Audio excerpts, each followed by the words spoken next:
50 ta ko'k, 50 ta qovoq. Ajan, assalomu alaykum. Keldim.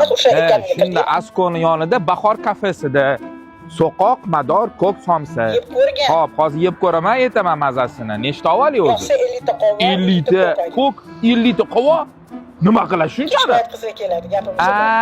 Qizlar bilan gapingiz bormi? Qizlar, 65 ta oshgan o'rtoqlaringizmi? Xo'p. Somsalarning mazasi qanaqa? Yeb ko'rsangiz bilasiz-da. Derski ekanlar opa. Qani bismillah. Voy. Qovoqligini qarab. Voy. Nima deyapti? Bismillah. Yorib olay shuni.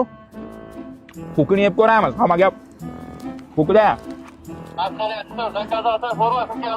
Hamma yeb olay, zakazga olasizlar. Qani bismillah. Mana qara.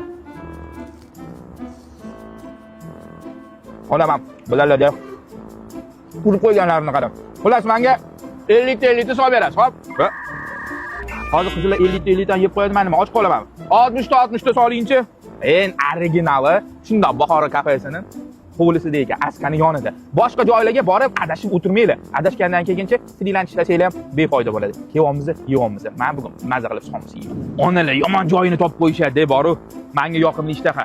Ona rozi, Xudo rozi. Sizlar qachon onanglarni Toshkentdagi so'qoq somsaga olib kelasizlar? Tez tanishlarga tashlab qo'yinglar bu videoni.